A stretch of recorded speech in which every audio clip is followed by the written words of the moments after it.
کہ حضور اکرم صلی اللہ علیہ وسلم خود اور آپ نے اپنے صحابہ کرام کو اس کا عادی بنایا تھا، اذا حزبہ امر فزع الی الصلاۃ، کہ جب کوئی بھی گھبراہٹ اور پریشانی کی بات پیش آ جائے تو مسجد کے علاوہ اور کوئی جڑنے جمع ہونے کی جگہ نہیں تھی۔ کوئی بات پیش آئے تو تم پہلے یقین کرو کہ اللہ کی طرف سے پیش آئی ہے، جب اللہ کی طرف سے پیش آئی ہے تو پھر اللہ کے گھر میں آنا چاہیے۔ اس کا عادی بنایا گیا تھا کہ تم نے ہر مسئلے کو مسجد میں لے کر آؤ۔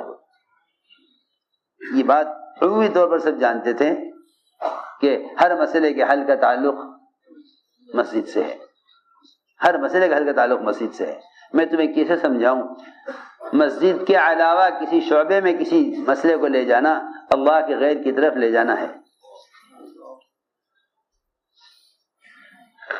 مسجد کے علاوہ کسی بھی شعبے میں کسی مسئلے کو لے جانا وہ اللہ کے غیر کی طرف لے جانا ہے۔ اس کا مطلب یہ نہیں ہے کہ آدمی اسباب اختیار نہ کرے، ہاں دوا دارو بھی ہے، علاج بھی ہے، اسپتال بھی ہیں، لیکن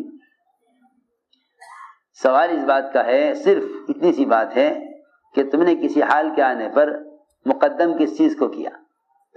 جس کو تم نے مقدم کیا اس پر تمہارا ایمان ہے، جس کو تم نے مقدم کیا اس پر تمہارا ایمان ہے، جس چیز کو تم نے مقدم کر دیا اس پر تمہارا ایمان ہے، اور جس کو تم نے پیچھے کر دیا وہ تمہارے نزدیک غیر یقینی ہے۔ اگر تم نے سب کو مقدم کیا ہے تو تمہارا عمل پر یقین نہیں ہے، اور اگر تم نے اس عمل کو مقدم کر دیا ہے تو سب پر تمہارا یقین نہیں ہے۔ بہت بڑھیا بات ہے۔ لوگ پوچھتے ہیں کہ پھر یہ کیسے پتہ چلے؟ ہم تو اسباب اختیار کرتے ہیں، تو پھر ہم مومن ہوئے یا نہیں ہوئے؟ یہ ایک سوال ہے۔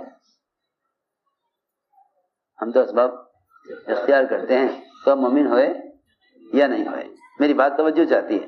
بہت آسان جواب ہے اس زمانے میں جو لوگ اس الجھن میں پڑے ہوئے ہیں کہ اسباب کی اختیار کرنے والا مومن ہے یا نہیں، اور اسباب اختیار کرنے والے کے اندر توکل ہے یا نہیں۔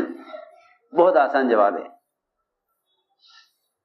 وہ صرف یہ دیکھ لے کہ جب کوئی حال پیش آیا تو اس حال کے پیش آنے پر پہلا خیال عمل کی طرف اور پہلا قدم عمل کی طرف اٹھا یا نہیں۔ اگر پہلا خیال عمل کا آیا اور پہلا قدم اٹھا ہے عمل کی طرف، پھر تو یہ ایمان والا ہے، اس کا یقین اعمال پر ہے۔ اور اگر اس کا پہلا قدم اٹھتا ہے سبب کی طرف،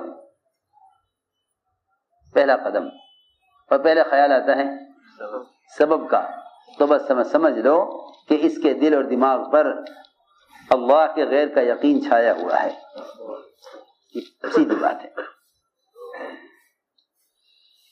اس لیے میں نے عرض کیا کہ حضور اکرم صلی اللہ علیہ وسلم نے ہر بلا سے مقابلے کے لیے صحابہ کو اس کا عادی بنایا تھا کہ تم سیدھے اپنے مسئلے کو لے کر مسجد آ جانا، مسئلے کو لے کر سیدھے مسجد آ جانا۔ جو ہی تم مسئلے کو لے کر مسجد میں آؤ گے نا، اللہ تعالی فوراً تمہارے کام میں لگ جائیں گے۔ میرا بندہ میرے گھر آیا ہے مسئلے کو لے کر۔ یہ تو زمانے کے احمقوں کا خیال ہے کہ مسجدیں چھوڑ دو تاکہ عذاب ٹل جاوے۔ حدیث تو کہہ رہی ہے مسجدوں کا آباد کر لو تاکہ عذاب ٹل جاوے، تم کہہ رہے مسجدوں کو تالے لگا دو تاکہ عذاب ٹل جاوے۔ اللہ کے عذاب کو دعوت دے رہے ہیں مزید، مسجدوں کو چھوڑنے والے اللہ کے عذاب کو مزید دعوت دے رہے ہیں۔ جس یقین کے بگڑنے سے حالات بگڑے ہیں، جن اعمال کے بگڑنے سے حالات بگڑے ہیں، یہ مزید حالات کو بگاڑنے کا تمہیں مشورہ دے رہے ہیں۔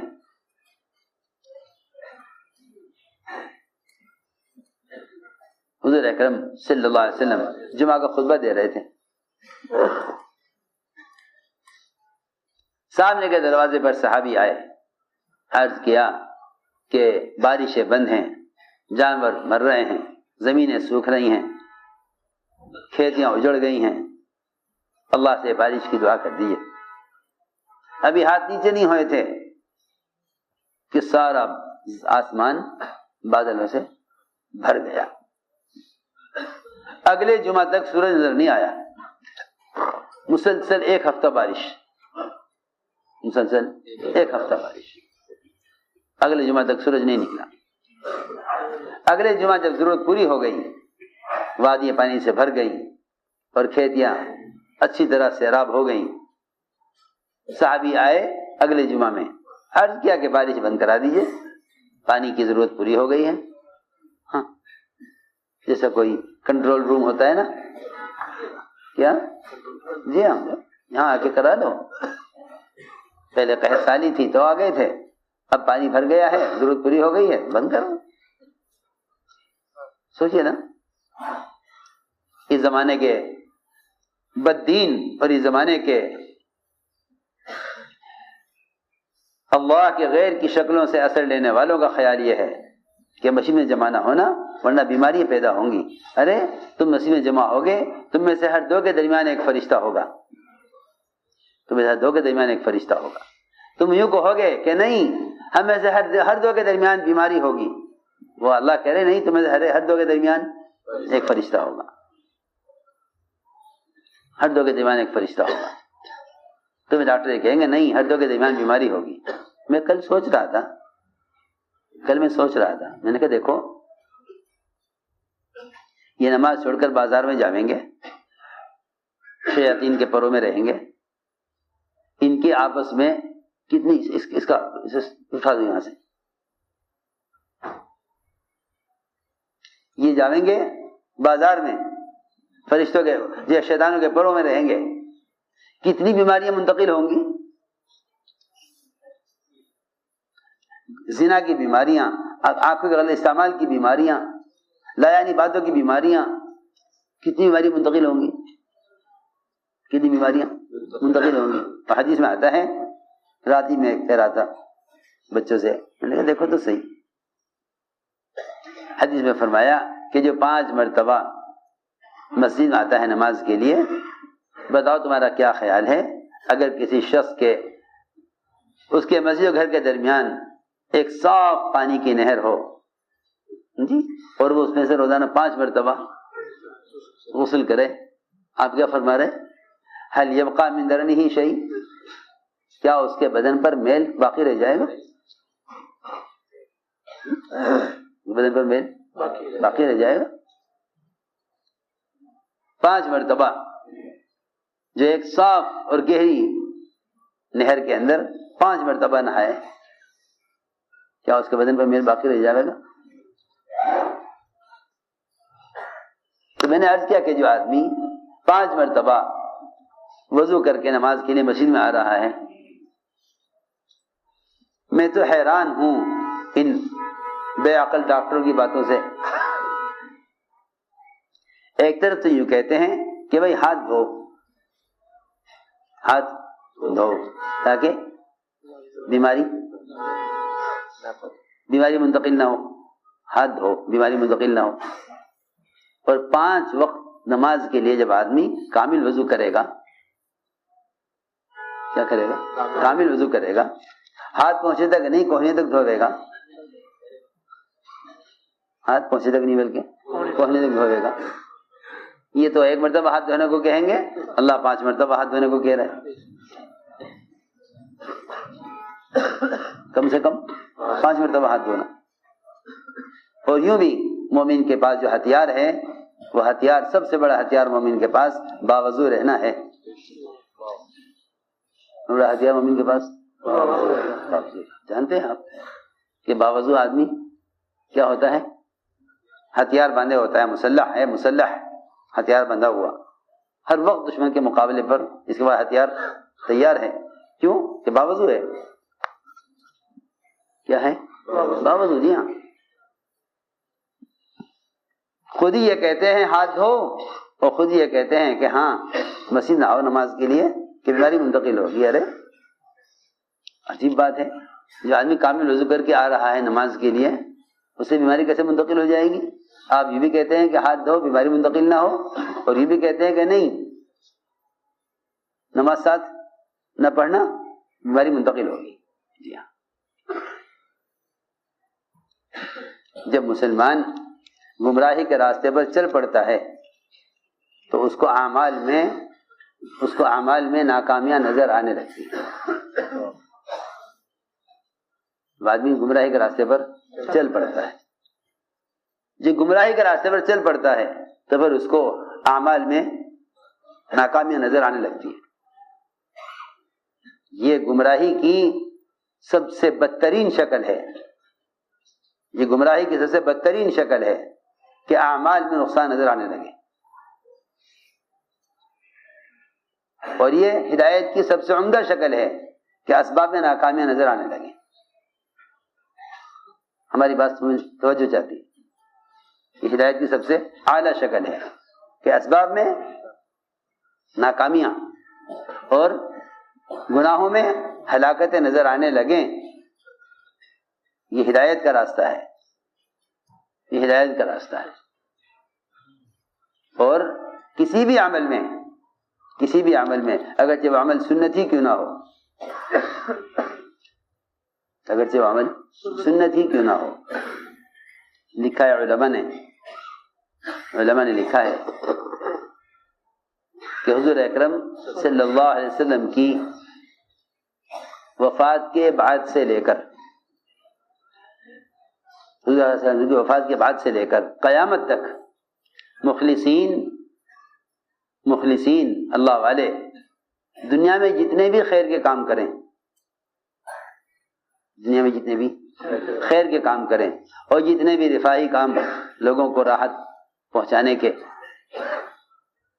مسجدیں بنوائیں، کنویں کھدوائیں، یتیم خانے تعمیر کرائیں، زوایا بنوائیں، خانقاہیں تعمیر کرائیں، علماء نے لکھا ہے کہ ان سب مخلصین کے قیامت تک ان سارے خیر کے کاموں کے اندر وہ انوارات نہیں ہیں جو نور صرف حضور اکرم صلی اللہ علیہ وسلم کی استنجے کے لائن کی سنت میں ہے. یہ لکھا علماء نے. سمجھے؟ مشکات شریف کی شرح ہے مظاہر حق.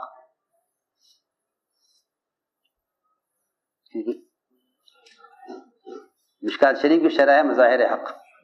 اس میں لکھا ہے سنت اور بدعت کے فرق میں کہ سنت میں اور بدعت میں کیا فرق ہے. اگرچہ وہ بہت اچھی بدعت کیوں نہ ہو، ہاں بھائی اچھے کام ہیں، یہ اچھے کام ہیں.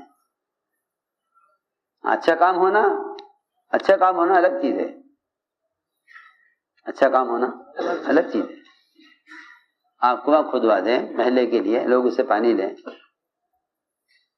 آپ یتیم خانہ بنوا دیں، یتیم بچے اس میں پلیں، ٹھیک ہے، خیر کے کام سے انکار نہیں ہے، خیر کے کام ہے. لیکن سنت کیا؟ سنت جس کو آپ نے خود کیا، وہ سنت عمل جس کو آپ نے خود کیا، اس سنت کے صرف بیت الخلاء میں استنجا کرنے کا جو طریقہ ہے آپ کے ہاتھ سے اور آپ کے جسم سے جو عمل ثابت ہوا ہے اور ظاہر ہوا ہے، اس کے انوارات قیامت تک مخلصین کے ان سارے خیر کے کاموں سے زیادہ نور لیے ہوئے ہیں. یہ لکھا علماء نے. ہم نے اسی لیے عرض کیا کہ لوگ خیر کے کاموں میں، رفاہی کاموں میں حصہ لے لینے کو وہ اللہ کے راستے کے خروج اور نقل حرکت اور دعوت اللہ کا اس کو بدل سمجھ لیتے ہیں. اس پر مجھے حدیث یاد آئی ہے.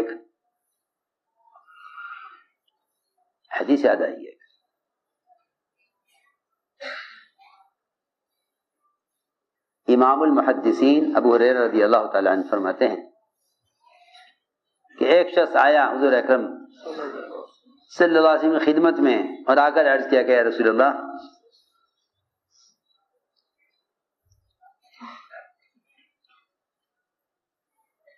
میں اگر 6000 دینار کسی خیر کے کام میں خرچ کر دوں، کتنے؟ 6000 دینار کسی خیر کے کام میں خرچ کر دوں. بہت سے خیر کے کام ہیں دنیا میں، تو کیا میرے اللہ کے راستے میں نکل کر دعوت دینے کا بدل ہو جائیں گے؟ یہ سوال کیا صحابی نے. 6,000 سونے کی اشرفیاں 6,000 خرچ کر دوں کسی خیر کے کام میں، تو کیا اللہ کے راستے میں نکل کر دعوت دینے کا بدل ہو جائیں گے؟ آپ نے فرمایا کہ جو شخص اللہ کے راستے میں نکل کر صرف سو رہا ہے، کچھ نہیں کر رہا، صرف سو رہا ہے، یہ سونے والا بھی تیرے 6,000 دینار کے خرچ کرنے والے سے زیادہ افضل ہے۔ ہاں، کیونکہ سنت ہے نا، اللہ کے راستے میں پھرنا سنت ہے۔ جی ہاں، آپ کا اپنا بذات خود کیا ہوا عمل ہے، تو یہ تو بڑی بات ہے کہ اللہ کے راستے میں نکل کر دعوت دینا۔ میں تو عرض کر رہا کہ استنجے کی لائن کی سنت کے بھی انوارات تمام خیر کے کاموں سے زیادہ اپنے اندر نور لیے ہوئے ہیں، کیونکہ جو عمل آپ سے زیادہ ثابت ہے اس کا کوئی بدل نہیں ہے۔ ہم نے اس لیے عرض کیا ہے کہ ساری بات اس پر عرض کر رہا تھا کہ حضور اکرم صلی اللہ علیہ وسلم نے اس کا عادی بنایا تھا کہ اپنے مسائل کو لے کر مسجد میں آؤ۔ جب کسی بھی آنے والے عذاب کا دفاع محض مادی شکل سے کیا جائے گا تو مادی اسباب اعمال میں رکاوٹ بنیں گے، مادی اسباب اعمال میں رکاوٹ بنیں گے۔ جب بھی کسی عذاب کا مقابلہ مادی اسباب سے کیا جائے گا تو مادی اسباب وہ اعمال میں رکاوٹ بنیں گے۔ اگر آپ محض ڈاکٹروں کی ہدایات اور محض سائنس اور محض ظاہری نظام کو آپ دیکھیں گے تو یہ آپ کو فرائض سے اور یہ آپ کو سنتوں سے اور یہ آپ کو بے شمار اعمال سے روک دیں گے، یہ کہہ کر کہ یہ موقع ان اعمال کے کرنے کا نہیں ہے۔ حالانکہ حضور اکرم صلی اللہ علیہ وسلم نے اپنے صحابہ کو اس کا عادی بنایا تھا کہ تم پر جو بھی حال آئے تم اس حال کا حل تلاش کرنا مسجد میں آ کر۔ اس لیے مسجد کو تمام نقشوں سے خالی رکھا گیا، مسجد کو تمام نقشوں سے خالی رکھا گیا۔ سن 9 ہجری تک مسجد نبوی میں چراغ نہیں تھا، سن 9 ہجری تک مسجد میں چراغ نہیں تھا۔ سن 9 ہجری تک اسلام پھیل چکا تھا ملکوں میں بھی اور باہر جماعتیں جانے لگی تھی، لیکن مسجد نبوی میں چراغ نہیں تھا۔ چراغ ایک ایسی ضرورت ہے جو بہت سی عبادات اور مدینہ جیسا سانپ بچھوؤں کا علاقہ، کثیر الحوام علاقہ کہلاتا ہے، کہ جس میں کیڑے مکوڑے سانپ بچھو بہت ہوتے تھے، لیکن مدینے میں مسجد نبوی میں چراغ نہیں تھا۔ اسی اندھیرے میں سارے کام ہوتے تھے۔ سنو تو صحیح، 9 سال ہجرت کے بعد گزر گئے تب حضرت تمیم داری نے مسجد نبوی میں چراغ جلایا۔ میں نے عرض کیا کہ لوگ اس کے عادی تھے کہ جو بھی حال آئے اس حال کا مقابلہ اعمال مسجد سے کیا جائے۔ آگ نکلی جس نے سارے مدینے کو گھیر لیا۔ عمر رضی اللہ تعالیٰ عنہ آگ کی خبر سنتے مسجد پہنچے، تمیم داری سے کہا تمیم یہ آگ نکلی ہے، اسے پہاڑ میں داخل کر کے آؤ۔ ایک آدمی پورے مدینے سے آگ کی وبا کو اور آگ کے عذاب کو ایسا سمیٹ کر لے گئے جیسا بکریوں کو سمیٹ دیا جاتا ہے ان کے ان کی جگہ پر، ان کے کھلیان میں بکریوں کو سمیٹ لیا جاتا ہے، کیونکہ ایسے سمیٹ کر لے گئے آگ کو، اور آگ ایسی تابع تھی کہ جس طرح وہ اشارہ کرتے تھے آگ اس طرف چلتی تھی، جس طرح اشارہ کرتے تھے آگ اس طرف چلتی تھی۔ اس وقت ساری دنیا کے مسلمانوں کو ایک خوف میں ڈال کر اعمال سے غافل کرنے اور اعمال سے روکنے کو اس کا بہانہ بنایا، حالانکہ یہ بہانہ تھا عمل کی طرف لانے کا اور غفلت سے نکالنے کا۔ ادھر دریا نیل کا پانی اتر گیا. ہر سال کا معمول کہ پانی نیچے اتر جاتا تھا. ان کا معمول یہ تھا کہ ایک لڑکی کو خوب زیور پہناتے, خوبصورت سے خوبصورت لڑکی کسی بھی خاندان سے اٹھا لیتے, اور خاندان والے بھی فخر محسوس کرتے تھے کہ ہماری لڑکی کام آ جائے, اچھا ہے کہ سارے علاقے والوں کو پانی ملے گا اور ثواب ہمیں ملے گا, ثواب ہمیں ملے گا. جی ہاں, لوگ فخر سے ابھی لڑکی پیش کرتے تھے کہ لو بھائی ہماری بچی کو لو دریا میں ڈال دو, تاکہ دریا بھینٹ چڑھے گی لڑکی کی تو پانی اوپر آئے گا. اور تمہارے کو خط لکھا مومنین, ان کا معمول تو یہاں یہ ہے,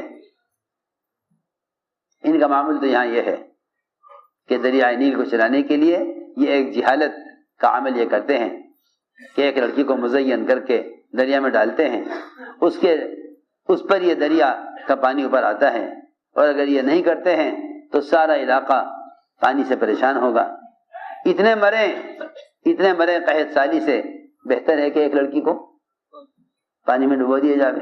ایک لڑکی مر جائے سب کی حیات کا سبب بن جاوے, ایک لڑکی مر جاوے سب کو پانی مل جاوے.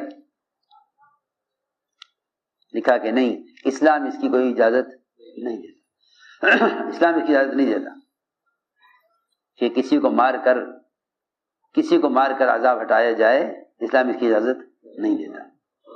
اب تو انسان کی قیمت نہیں ہے. اب تو لوگ بیماری کو روکنے کے لیے بیمار کو ختم کرنے کی کوشش میں ہیں. بیماری کو روکنے کے لیے بیمار کو ختم کرو, بیماری کو روکنے کے لیے بیمار کو ختم کرو. حالانکہ حدیث میں آتا ہے کہ اگر ایک مومن کو قتل کرنے پر تمام آسمان کی مخلوق اور تمام زمین کی مخلوق جتنی بھی ہے, اگر یہ سب کے سب صرف ایک فرد کو قتل کرنے میں شریک ہیں, ایک فرد کو قتل کرنے میں شریک ہیں, ساری مخلوق آسمان کی اور ساری مخلوق زمین کی, اگر یہ سب کے سب شریک ہیں کس میں, ایک مومن کو قتل کرنے میں, تو اللہ تعالیٰ اس ساری مخلوق کو جہنم میں ڈالیں گے. یہ نہیں کہا جائے گا کہ اس کے قتل کرنے میں کس کا کتنا حصہ ہے. اس زمانے میں کیونکہ انسان محنت کا میدان نہیں ہے, وہ اتنا بے قیمت ہو گیا کہ یوں سمجھتے ہیں کہ ایک آدمی کو ختم کرنا آسان ہے اتنا آدمیوں کی جان بچانے کے لیے. جی ہاں, جب آدمی کے دل و دماغ پر جہالت چھا جاتی ہے اور دل سے یقین نکل جاتا ہے اور آدمی وہم کا شکار ہو جاتا ہے, تو پھر اس کا ہر قدم فرعون کی طرح الٹا ہوتا ہے.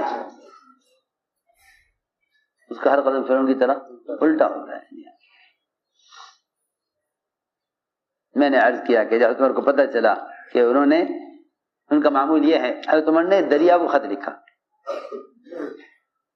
کس کو؟ جی ہاں, مصر والوں کو خط نہیں لکھا کہ وہاں کے لوگوں کو خط لکھتے بھائی ایسا مت کرو, نہیں, بلکہ خط بس دریا کو لکھا براہ راست. نہ وہ پڑھنے کے قابل ہے نہ وہ عمل کرنے کے قابل ہے, وہ تو پانی ہے, اسے کیا معلوم کہ خط میں کیا ہے. جی ہاں, خط لکھا دریا کے نام براہ راست. اگر تیرا چلنا اپنی مرضی سے ہے تو ایک قطرہ بہ کر دکھلا, اور اگر تیرا چلنا اللہ کے امر سے ہے تو عمر تجھے حکم دیتا ہے کہ اپنی عادت ختم کر. میں نے تو ساری بات اس پر عرض کی ہے کہ ہر مسئلے کو لے کر مسجد سے حل کرایا جاتا تھا, اسی لیے فرمایا احملوا حوائجکم علی المکتوبہ, احملوا حوائجکم علی المکتوبہ, کہ اپنے مسائل کو مؤخر کیا کرو فرض نمازوں تک. اپنے مسائل کو مؤخر کیا کرو فرض نمازوں تک. اپنے مسائل کو مؤخر کیا کرو فرض نمازوں تک. احملوا حوائجکم علی المکتوبہ. اور ظاہر بات ہے کہ جب یہ کہا گیا کہ حاجت کو مؤخر کرو فرض نماز کے لیے, لوگ حاجت کو مؤخر کرتے ہیں حکومت کے بدلنے کے انتظار میں, حالات کے بدلنے کے انتظار میں. ابھی حاجت کا موقع نہیں ہے، فلاں فلاں موقع آئے گا، فلاں فلاں اسباب آئیں گے تبھی حاجت پوری کریں گے۔ تو صحیح، لوگ تو اپنی حاجت کو مؤخر کرتے ہیں سبب کے لیے، اور اللہ تعالیٰ منتظر ہیں کہ یہ مجھے عمل پیش کرے اور میں حاجت پوری کروں۔ جی ہاں، کہ نہیں وہ لوگ کامیاب کیسے ہو سکتے ہیں جو فرائض کو مؤخر کر دیں حاجت کے لیے؟ کامیاب تو وہ ہوں گے جو حاجت کو مؤخر کر دیں فرائض کے لیے، اسباب کو مؤخر کر دیں